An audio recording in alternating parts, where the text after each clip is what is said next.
0-2 from Miller to Rivera. Mason will deliver, and a swing and a miss! An immaculate inning for Mason Miller, and he did it on all sliders. From MLB.com, this is the Morning Lineup Podcast. I'm your host, Mandy Bell. Today is Thursday, September 4th, and between the Orioles, Padres, Yankees, and Astros, we saw a little bit of everything yesterday. We're talking about back-to-back-to-back homers, an immaculate performance, jacks over the train tracks, and so much more. Of course, we'll get to it all in under 10 minutes. Let's get to it. Is there a better way to start off a fun afternoon than this? That is ratcheted out to deep right field, and that ball is going to go into the seats for Jackson Holliday. This was quite a tone setter for the home run derby that was to come 2 innings later. Now, the Orioles have already hit back-to-back-to-back home runs this year back in June. Nestor Cortez, who had the ball for the Padres, has also already surrendered back-to-back-to-back homers this year. Apparently, that created a perfect recipe for it all to happen once again. Can it happen 3 times in a row? Left center field. Goodbye! Cowser, Mayo, and Alex Jackson. A trifecta in the 3rd inning. This is the first time the Orioles have done this twice in a single season. In franchise history, they have done it 13 total times. Before this year, it hadn't been done since 2017. According to the Elias Sports Bureau, Cortez became only the 2nd pitcher since 1900 to allow 3 straight home runs multiple times in a season. And still, the fun was just getting started. As the Padres offense tried to chip away at the Orioles' early lead, reliever Mason Miller also did his part in the 8th. 1 strike away from an immaculate inning. Immaculate inning for Mason Miller. All down by way of the K. Immaculate inning. Mason Miller. This marks the 63rd immaculate inning in the pitch tracking era, which dates back to 2008. But this was a little bit extra special. Miller is just the 3rd pitcher to accomplish the feat while throwing just 1 pitch. Miller's is the first immaculate inning to not feature any type of fastball. And yet, the Orioles prevailed, holding on to a 7-5 win to secure the series sweep over San Diego. If you thought the first game was crazy, buckle up for this one. Not really sure where to start with the Yankees-Astros matchup, so let's just get to the Stantonian blast that cleared the train tracks that sit above the stands deep in left field in Houston. There it goes. See ya. Oh my goodness. Might have broken a window. Amazing. A mammoth blast. And the Yankees lead 1-0. And then Austin Wells hit number 20. Sky to left field and deep. Alvarez giving it a look, and it's over the wall. A 2-run blast. And the Yankees lead 3-0. After both teams picked up a sacrifice fly, the Yankees held on to a 3-run lead. But then, the Astros came charging back. And Pena drills one high and deep to left. Forget about it. It's number 15 on the year. It's a 4-2 game. A Jose Altuve groundout and a Yordan Alvarez single knotted the score at 4 going into the 8th. That's when everything went haywire.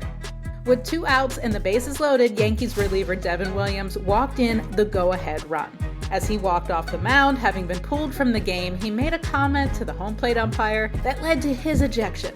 As manager Aaron Boone walked back to the dugout, he too made a comment that got him ejected. A single then added another Astros run, and then...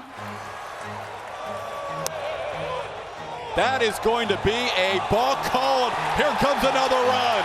7-4 Astros. If that wasn't bad enough for the Yankees, a wild pitch scored the 4th and final run of the frame, a run that proved to be devastatingly costly after Cody Bellinger tried to rescue his team in the 9th. That one's driven deep to right field. Going back, Sanchez on the track at the wall. He leaps. See ya! A 3-run home run for Bellinger. And the Yankees are still alive. They're down by 1. But the Astros hung on for an 8-7 win over the Yankees in the most chaotic of all fashions. Okay, aside from these crazy games, something must have been in the water yesterday because a handful of teams received some tough injury news. More after the break.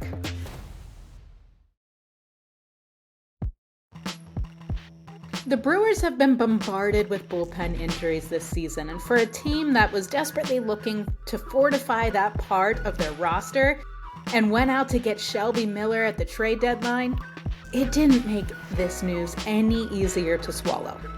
Miller came off the rubber on Monday after experiencing a pop in his throwing elbow. At that point, the Brewers knew they were in for some bad news. It was confirmed on Wednesday when Miller revealed he'll be undergoing his second Tommy John surgery. The first came in 2017. To add insult to that injury, the Brewers then had to scratch Christian Yelich from the lineup just before first pitch due to low back soreness. You know, for the guy who just had disc surgery last August. So now it's a waiting game for Milwaukee to see if their star outfielder is seriously injured or just overworked from a rough stretch. Still, the Brewers went on to beat the Phillies 6-3 and move 6 games ahead of the Cubs. The Red Sox also learned before their 8-1 loss to the Guardians that their star rookie outfielder Roman Anthony was placed on the 10-day IL with an oblique strain. The team was hesitant to commit to a timetable to return to play, but manager Alex Cora did say the typical window for this is 4 to 6 weeks. And if we start doing the math today on September 4th, that's not an optimistic outlook for the 2025 season. Anthony said that his goal is to get back out there as soon as possible, but there's no way to know how quick this may go. Now, the Dodgers had an interesting night with their scheduled battery. Shohei Ohtani, who had been pitching once a week on Wednesday since he's gotten back on the rubber, was scratched before his start against the Pirates. But before panic could set in, the Dodgers were clear that the two-way player is okay. He was just feeling a little under the weather this week, so he remained in the lineup to hit. This means that, pitching-wise, he's been pushed back to this weekend to pitch against the Orioles. But a few hours later, his catcher, Will Smith, took a foul ball off of his throwing hand during the Dodgers' 3-0 loss to the Pirates and was removed from the game with a contusion. Elsewhere around baseball, the Giants are still hitting homers. He hammers that one to left center field. On its way and gone! Matt Chapman's second of the night, and it's a 3-run homer. 9-5 Giants. Not only did they secure a 10-8 win over the Rockies, but the Giants have now hit a homer in 17 consecutive games. Riley Green hit a go-ahead RBI single, and Kerry Carpenter blasted a 3-run homer in the Tigers' 6-2 win over the Mets. The Reds put up an early 5 spot in the second inning against Blue Jay starter Shane Bieber, but Toronto's offense exploded for 5 homers and 18 hits in a 13-9 win over Cincinnati.